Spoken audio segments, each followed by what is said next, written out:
سورہ آل عمران چوتھا پارہ اور چوتھے پارے کا 10واں رکوع جاری ہے۔ آیت نمبر ہے 183 سورہ آل عمران کی آیت نمبر 183 ہے۔ چوتھا پارہ جاری، چوتھا پارہ ہے 68۔ 9واں رکوع ختم ہے، 10واں رکوع جاری ہے 10ویں رکوع کی تیسری آیت سے۔ اعوذ باللہ من الشیطان الرجیم، بسم اللہ الرحمن الرحیم۔ الذین قالوا ان اللہ عہد الینا ألا نؤمن لرسول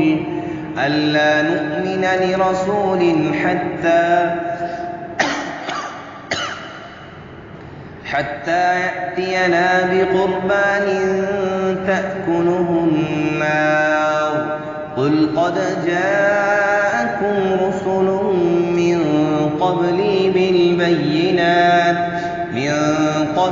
بالبينات وبالذي قلتم فلم قتلتموهم إن كنتم صادقين فإن كذبوك فقد كذب رسل من قبلك جاءوا بالبينات والزبر والكتاب المنير صدق اللہ العظیم۔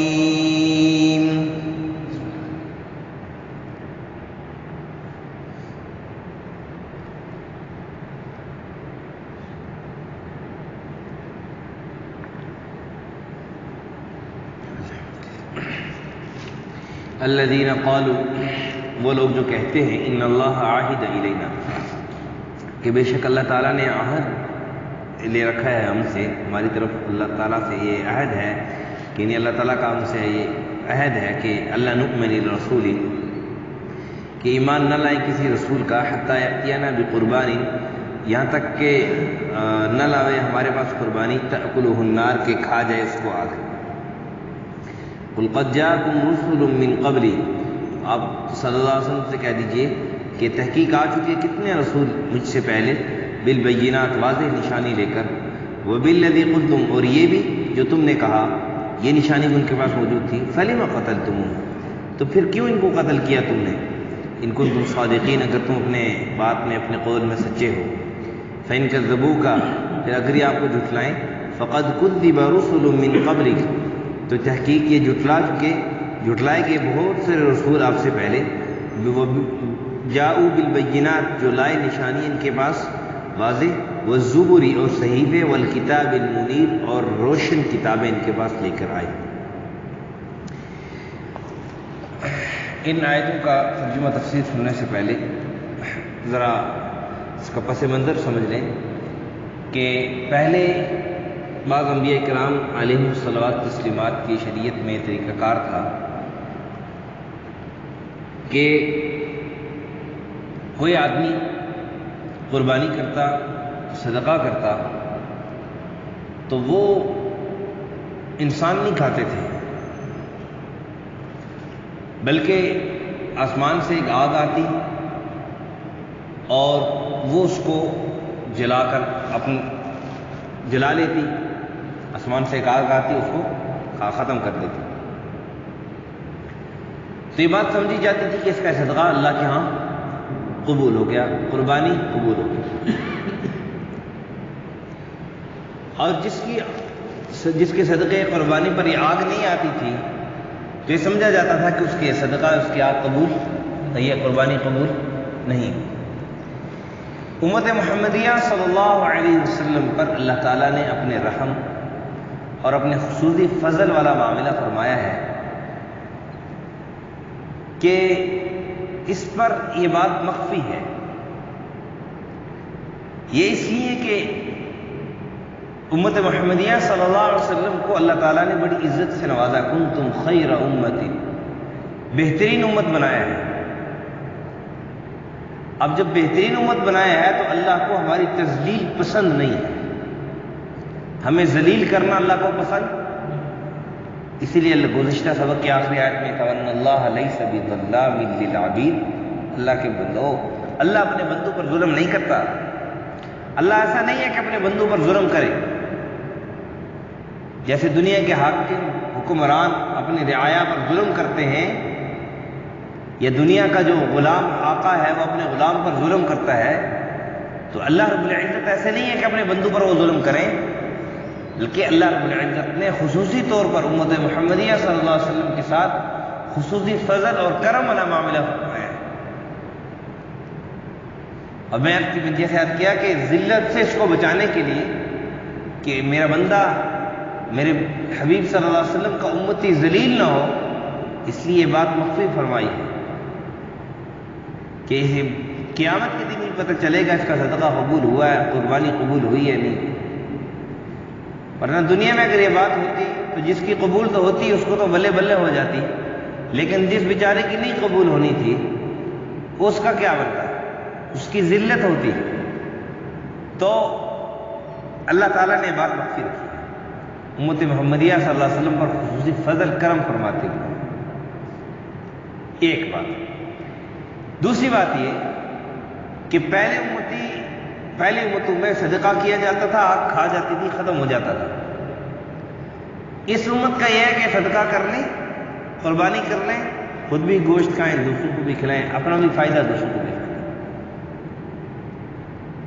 اپنا بھی فائدہ دوسروں کو بھی فائدہ۔ ظاہر سی بات ہے کہ آدمی صدقہ کر رہا ہے، آگ آ جاتی ہے، اس کو کھا جاتی ہے، تو اس کو تو ثواب مل گیا، اس کو تو فائدہ ہو گیا، لیکن دوسرے کو کیا فائدہ ہوگا؟ اس امت کو تو کہ خیر امت کہا گیا ہے،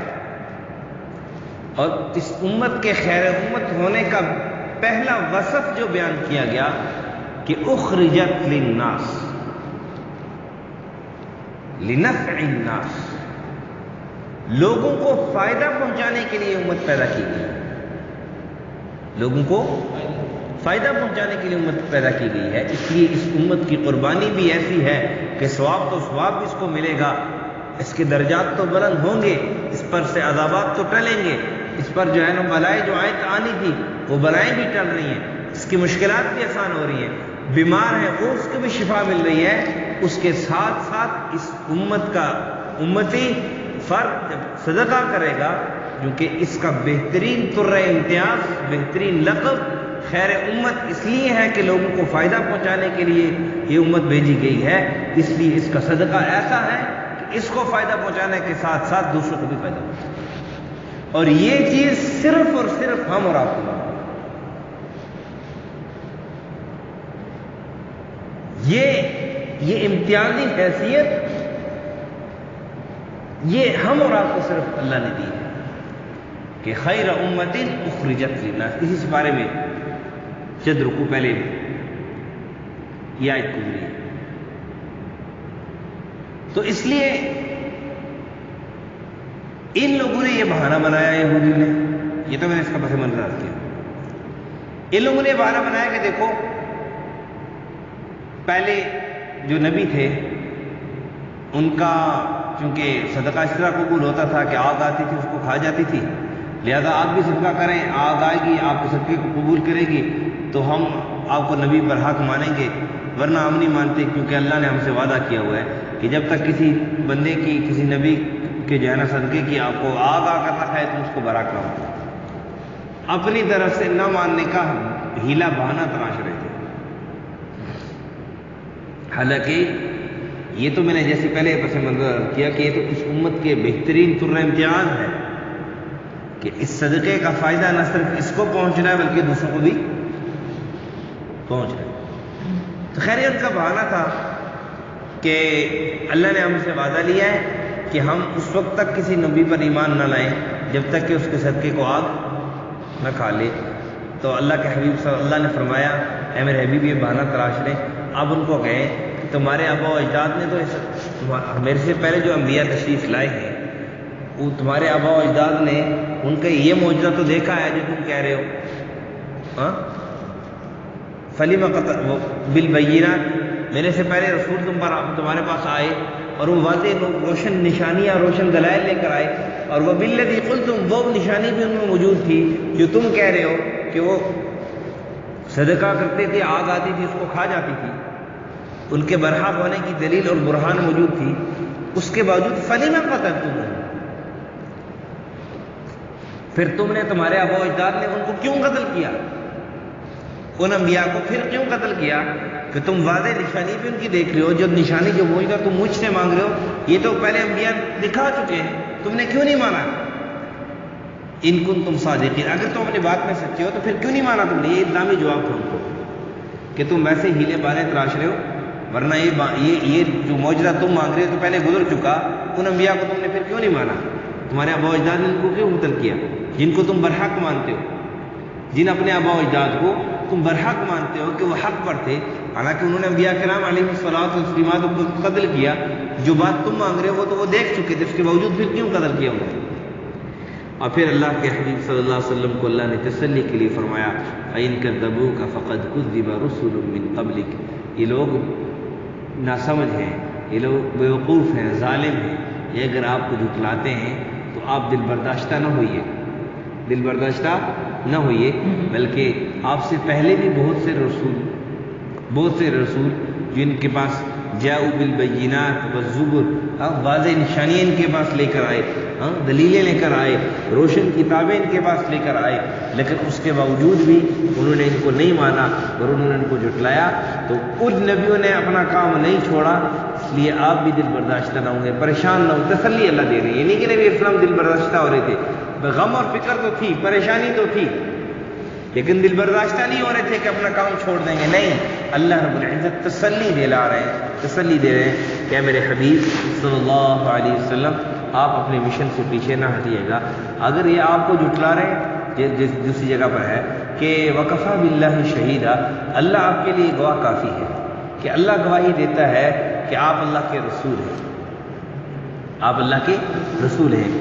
تو اللہ آپ کے لیے کافی ہے، اللہ آپ کی گواہی کے لیے۔ یہ لوگ اگر آپ کو جھٹلاتے ہیں تو آپ کو پریشان ہونے کی ضرورت نہیں، دل برداشتہ ہونے کی ضرورت نہیں، آپ سے پہلے انبیاء کرام علیہ الصلوۃ والتسلیمات جو تشریف لائے وہ بھی ان کے پاس واضح نشانیاں، واضح دلائل لے کر آئے، وہ لوگ بھی ہیلے بہانے تلاش کر ان کو بھی جھٹلاتے رہے، آج یہ آپ کو جھٹلا رہے ہیں تو یہ اپنا نقصان کر رہے ہیں، آپ کو کوئی نقصان نہیں کر رہے، لہذا آپ کو پریشان ہونے کی ضرورت نہیں۔ تو اس لیے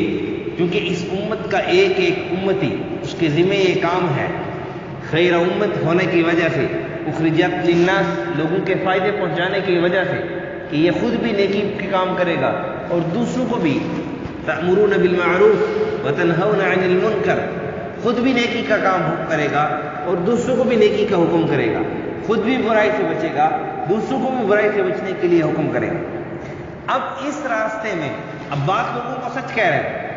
مثال کے میں ایک بھائی کو کہوں بھائی آپ نماز نہیں پڑھتے، نماز پڑھ لیا کرو، آگے سے مجھے گالیاں دے دے، اس کا مطلب یہ نہیں ہے کہ میں دوسروں کو نماز کے لیے کہنا چھوڑ دوں یا اس کو نماز کے لیے کہنا چھوڑ دوں، بلکہ مجھ سے پہلے ہم کیا ہیں، کیا حیثیت، انبیاء کرام علیہ الصلوۃ والتسلیمات کو گالیاں دی گئی، ان کو برا بھلا کہا گیا، وہ اپنے مشن سے نہیں ہٹے، ہمارے آقا حضرت محمد مصطفیٰ صلی اللہ علیہ وسلم کو یہ لوگوں کو اللہ کی طرف بلانے پر برا بھلا کہا گیا، پتھر مارے گئے، بھگایا گیا، شرارتی بچے پیچھے لگائے گئے، مختلف قسم کی سازشیں ان کے خلاف چلائی گئی، اس کے باوجود بھی نبی اکرم صلی اللہ علیہ وسلم بار بار تشریف لے کے جا رہے ہیں، یہ اپنی امت کے لیے سبق تھا کہ میں تو چونکہ دنیا سے رحلت کر دوں گا، قیامت تک آنے والے امتی کا میں نبی ہوں، ان کے لیے میں رہبر اور رہنما ہوں، اب میرا کام ہر ایک امتی نے کرنا ہے، قل هذه سبیلی ادعو الی اللہ علی بصیرۃ انا ومن اتبعنی، جو مجھے مانتا ہے کہ میں نبی برحق ہوں،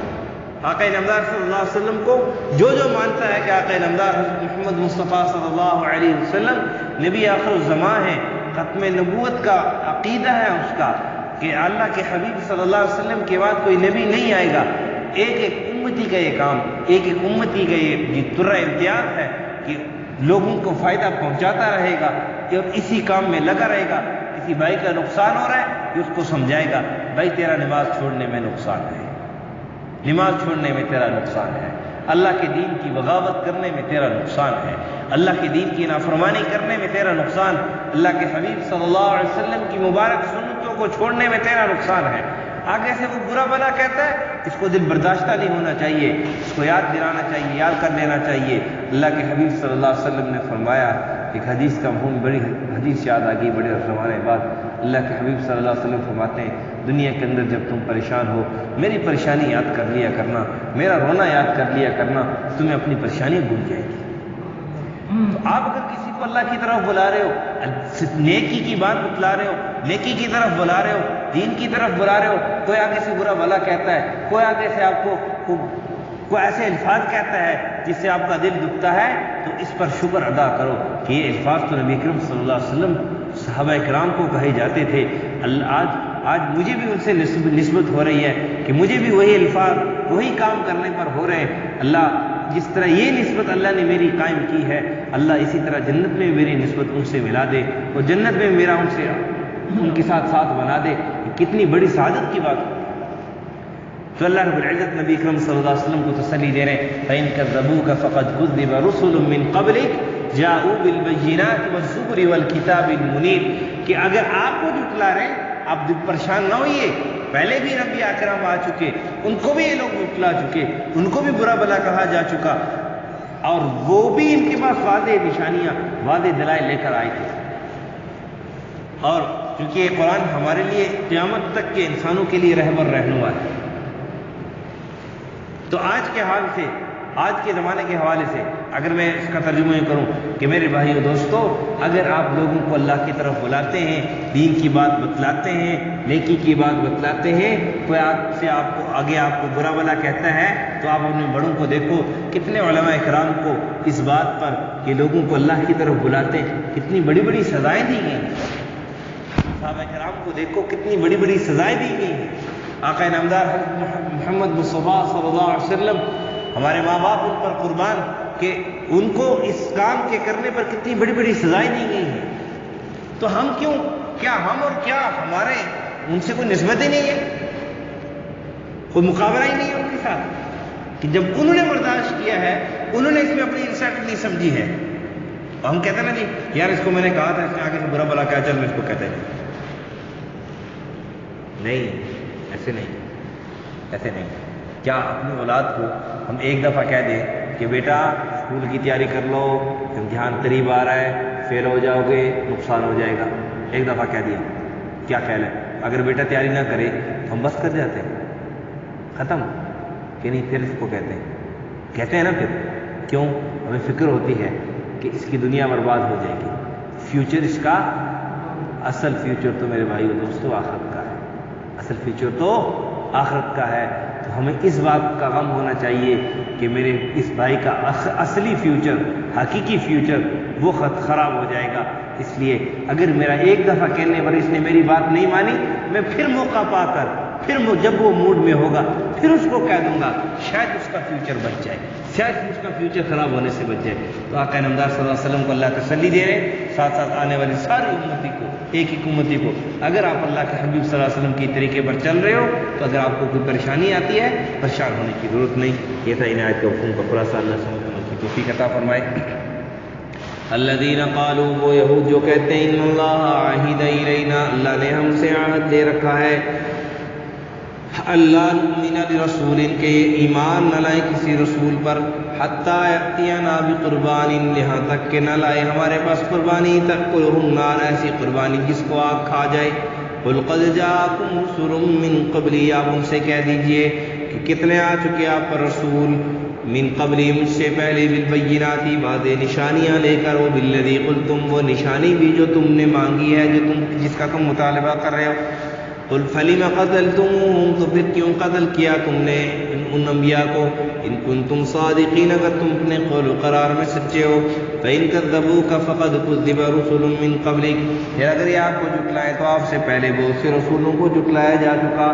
جاؤ بالبینات، جو واضح نشانیاں ان کے پاس لے کر آئے، والزبر اور صحیفے بھی لے کر آئے، والکتاب المنیر اور واضح روشن کتابیں بھی لے کر آئے، لیکن اس کے باوجود انہوں نے ان کو جھٹلایا۔ اللہ سمجھ عمل کی توفیق۔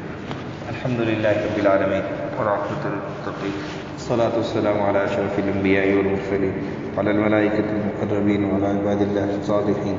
ربنا ظلمنا انفسنا وان لم تغفر لنا وترحمنا لنكونن من الخاسرین۔